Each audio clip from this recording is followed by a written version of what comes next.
নারায়ণগঞ্জের রাজপথে যাত্রাবাড়ি সাধুপুর শরীর সহ চিটাগাঙ্গের কিংবা চাষারা নারায়ণগঞ্জের প্রত্যেকটি রাস্তায় আমার যেই ছাত্র ভাই বোনেরা নিজের জীবনকে সামনে রেখে বাজি রেখে আমার স্কুলের ভাইরা, কলেজের ভাইরা, বিশ্ববিদ্যালয়ের ভাইরা, মাদ্রাসার ভাইরা সহ আমার সকল ভাই বোনেরা যেই চেতনাকে সামনে নিয়ে রাজপথে নেমেছে, সেই চেতনাকে সামনে নিয়ে আজকে সারা বাংলাদেশের ছাত্র জনতার সাথে বৈষম্য বিরোধী ছাত্র আন্দোলনের যে মত বিনিময় সভা, সেই সভার অন্যতম যুদ্ধক্ষেত্রে নারায়ণগঞ্জের সকলকে বৈষম্য বিরোধী ছাত্র আন্দোলনের পক্ষ থেকে জানাই সংগ্রামী শুভেচ্ছা।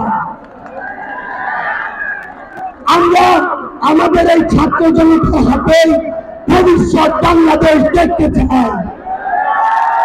আমরা দেখতে চাই আজকে আমাদের সামনে যারা দাঁড়িয়ে রয়েছে তারা আজকে থেকে 20 বছর পরে সংসদের এক একজন এমপি হবে, মন্ত্রী হবে, এমনকি এই নারায়ণগঞ্জ থেকে প্রধানমন্ত্রী হবে।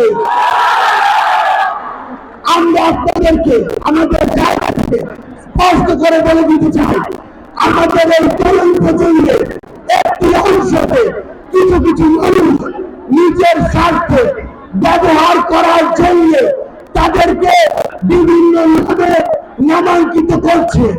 যেমন একটি নাম হচ্ছে কিশোর গ্যাং। আমরা আমাদের জায়গা থেকে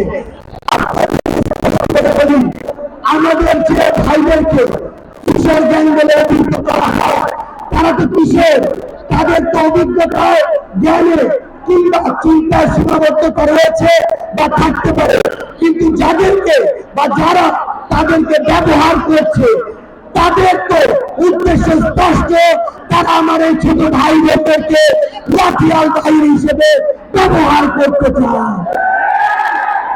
আমরা আমাদের জায়গা থেকে আপনাদেরকে স্পষ্ট করে বলি, আপনি কারো লাঠিয়াল বাহিনী হবেন না।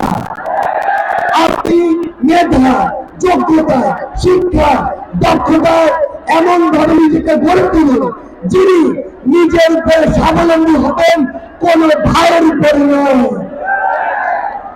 আমাদের জায়গা থেকে বর্তমান তরুণ প্রজন্মের প্রতি স্পষ্ট বার্তা, আজকে বৈষম্য বিরোধী আন্দোলনের আমরা একজন আন্দোলনকারী, আর যদি বলতে হয় সমন্বয়ক, তাহলে এই 24-এর অভ্যুত্থানের প্রত্যেকেই এক একজন সমন্বয়ক। আজকে যদি আমার একজন ভাই কিংবা আমাদের সামনে ওই শিল্প হিসেবে দাঁড়ানো আমাদের বোনেরা সামনে না থাকতো, তাহলে কি এই আন্দোলন সফল হতো? তাহলে আজকে প্রত্যেকে এই আন্দোলনের এক একজন গুরুত্বপূর্ণ সমন্বয়কারী। আমরা আসার আগে বিভিন্ন জায়গা থেকে নারায়ণগঞ্জ সম্পর্কে জানার চেষ্টা করেছি। আমরা জেনেছি এই নারায়ণগঞ্জে মানুষ, অল্প কিছু মানুষ বৃহৎ একটি মানুষকে গোষ্ঠীবদ্ধ করে জিম্মি করে বিভিন্ন ব্যবসা পরিচালিত করছে। এই নারায়ণগঞ্জে ফুটপাথ থেকে শুরু করে গার্মেন্টস কিংবা বিভিন্ন মার্কেট থেকে শুরু করে অটো স্ট্যান্ডে যে চাঁদাবাজি চলে, সেই চাঁদাবাজি ছাত্র জনতা সমর্থন করে নেয়। আমরা স্পষ্ট করে বলতে চাই, এরকম বিভিন্ন চাঁদাবাজি কখনো ছাত্র জনতার যে স্পিরিট, সেই স্পিরিটের সাথে যায় না। আমরা আপনাদেরকে বর্তমান তরুণ প্রজন্মকে একটি কথা বলতে চাই, আমরা মনে করি আজকে নয়, আজকে থেকে 10 বছর পরেও যদি এটির বাস্তবায়ন হয়, তবেই 24-এর যে অভ্যুত্থান সেটি সফল হবে। আপনারা বলুন, বিগত 16 বছরে ফ্যাসিস্ট হাসিনা অসংখ্য মানুষকে মিথ্যা মামলা দিয়েছিল কিনা? ফ্যাসিস্ট হাসিনার দোসররা অসংখ্য মানুষকে জেলখানায় অন্যায় ভাবে রেখেছিল কিনা? ফ্যাসিস্ট হাসিনার দোসররা অসংখ্য মানুষকে ওই ডিবিএস হাজতে হাইন আঙ্কেলের কাছে পাঠিয়েছিল কিনা? আপনারা বলুন, ওই ফ্যাসিস্ট হাসিনার দোসররা বিভিন্ন জায়গায় বিভিন্ন নামে চাঁদাবাজি করেছিল কিনা? যদি এগুলো করে থাকে, তাহলে 16 বছর পরে যে অভ্যুত্থান ঘটিত হয়েছে ছাত্র জনতার অংশগ্রহণের কারণে আজকে যদি অন্য কিছু মানুষ অন্য কোন রূপে এই কাজগুলো করে তাহলে কি আমরা এগুলো সমর্থন করি? ছাত্র জনতাকে এগুলো সমর্থন করে? 24-এর জনঅভ্যুত্থানের সাথে এই স্পিরিটের সাথে সেটা কি যায়? আমরা স্পষ্ট করে শুধু নারায়ণগঞ্জ নয়, আজকের এই মঞ্চ থেকে পুরো বাংলাদেশকে একটি কথা বলে দিতে চাই। বাংলাদেশের যে নতুন তরুণ প্রজন্ম আসছে, সেই তরুণ প্রজন্ম একটি সুন্দর বাংলাদেশ চায়। আমরা আমাদের জায়গা থেকে আপনাদেরকে কিছু স্পষ্ট বার্তা দিতে চাই। যে বার্তাটি হচ্ছে, আজকে আমাদের যে তরুণ প্রজন্ম, আমি একটি কথা বলতে চাই, আজকে ছোটখাটো একটি বৈষম্য হয়েছে, ইচ্ছাকৃত কিংবা অনিচ্ছাকৃত।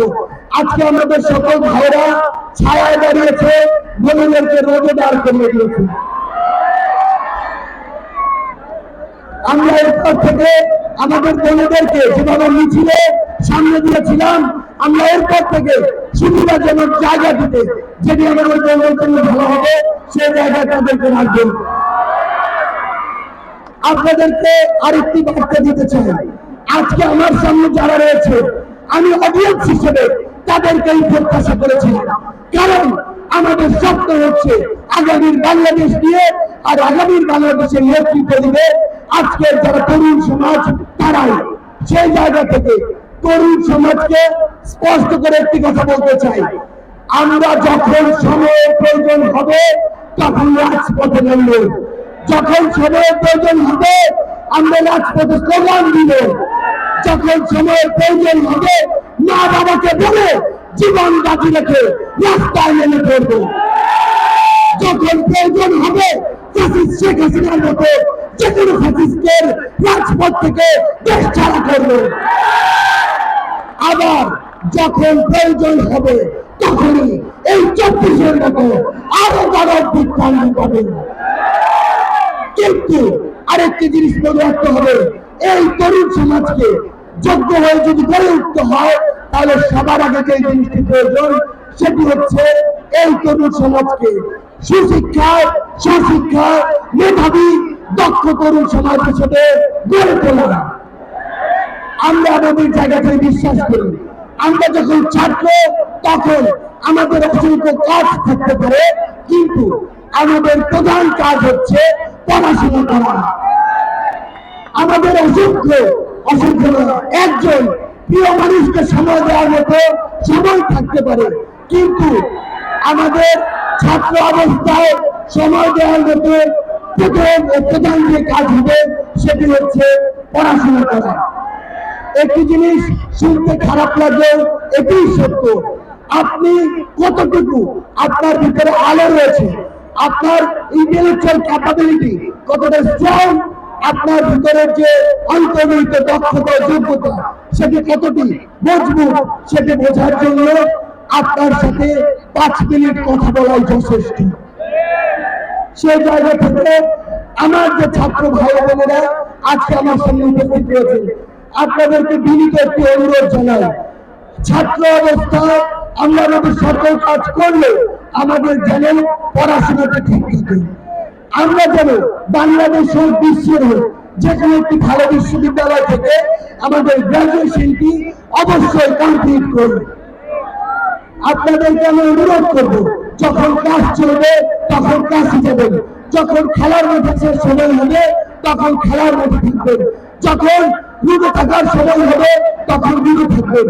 কিন্তু একটি জিনিস মনে রাখবেন, আপনার সময়ের, আপনার মূল্যবান যে যোগ্যতা এবং দক্ষতা সেটি যদি কেউ অপব্যবহার করে তাহলে কখনোই তার উদ্দেশ্য ভালো ছিল না, ভালো থাকতে পারে না। আমরা আপনাদের উদ্দেশ্যে শুধু একটি কথা স্পষ্ট করে বলতে চাই, এই যে নারায়ণগঞ্জ, সেই নারায়ণগঞ্জে নাকি রামজামা মাদকের ব্যবসা চলে। যারা যে সিন্ডিকেট, যে মানুষগুলো আমার এই তরুণ প্রজন্মকে মাদক দিয়ে সুপথ থেকে বিপথে নিতে চায়, তাদের পক্ষে কখনো ছাত্র জনতা দাঁড়াতে পারে না। আমরা আপনাদেরকে স্পষ্ট করে বলে দিতে চাই, আমার যে ভাইদের উপরে, আমার যে বন্ধুদের বিপদে যারা হামলা করেছে, হোক পুলিশ, হোক ছাত্রলীগ, যুবলীগ কিংবা হাসিনার দোষর, তাদের বিচার দেখানো পর্যন্ত আমাদের শান্তি হবে না। যে চিহ্নিত সন্ত্রাসীরা আমাদের উপরে নির্মমভাবে গুলিয়ে চালিয়েছে, সেই চিহ্নিত সন্ত্রাসীদেরকে অবিলম্বে গ্রেফতার করে তাদের বিচারের আওতায় আনতে হবে। আমরা নারায়ণগঞ্জবাসীকে একটি জিনিস বলে দিতে চাই, যখন কেউ এই সিলেটের নাম জানতো না কিংবা রংপুর, রাজশাহী, খুলনা এসবের নামে জানতো না, তখন ঐতিহ্যবাহী একটি শহর ছিল এই নারায়ণগঞ্জ, যাকে বলা হতো প্রাচ্যের ডান্ডি। সেই নারায়ণগঞ্জের গর্বিত সন্তান হচ্ছেন আপনারা। সেই জায়গা থেকে আপনাদের করে এই দায়িত্বটুকু বার্তায় কিভাবে ভালো দিকগুলোতে আপনারা বাংলাদেশের শ্রেষ্ঠ একটি জেলা হয়ে উঠবেন, কিভাবে বাংলাদেশের প্রত্যেকটি জায়গায় আপনাদের প্রতিনিধিত্ব থাকবে। একটি জিনিস মনে রাখবেন, সংসদে ডিসিশন মেকিং এ, পলিসি মেকিং এ আপনাদেরকে আমরা আগামীতে অনেক বেশি দেখতে চাই। কারণ দিন শেষে আপনি কি খাবেন, কি পড়বেন, কিভাবে চলবেন, কিভাবে আইন তৈরি হবে, কিভাবে গার্মেন্টস চলবে, কিভাবে আইন শৃঙ্খলা বাহিনী চলবে, সবকিছু নির্ধারিত হয় ওই সংসদ থেকে।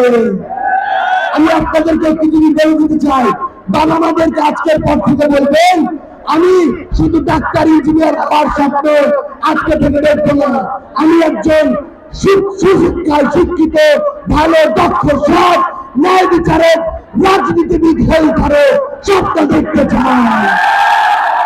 পরিশেষে আমার নারায়ণগঞ্জে রক্তক্ষয়ী 24 সংগ্রামের ছাত্র জনতা ভাই ও বোনদের উদ্দেশ্যে শুধু একটি কথাই বলতে চাই, কোন অপশক্তিকে কোনোভাবে 24 ছাত্র জনতার অভ্যুত্থানের যে স্পিরিট, সেই স্পিরিটকে প্রশ্নবিদ্ধ করার মতো কোন কাজ আপনারা কখনোই করতে দিবেন না।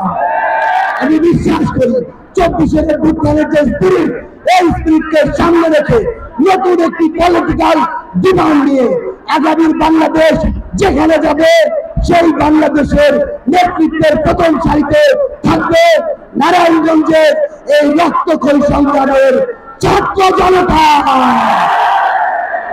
এই কোটা নামে ধাম, কোটা নামে ধাম, আপসটা সংগ্রাম, আপসটা সংগ্রাম, দালালিনা রাজপথ, দালালিনা রাজপথ, আবু সাইদ মুক্ত, শেষ হয়নি যুদ্ধ, আবু সাইদ মুক্ত, শেষ হয়নি যুদ্ধ, দিয়েছি তো রক্ত, আরো দেব রক্ত, রক্তের বন্যায় দেশে যাবে অন্যায়, এই রক্তের বন্যায় আবারও সকল অন্যায় ভেসে যাক। আপনাদেরকে ধন্যবাদ, নারায়ণগঞ্জকে ধন্যবাদ।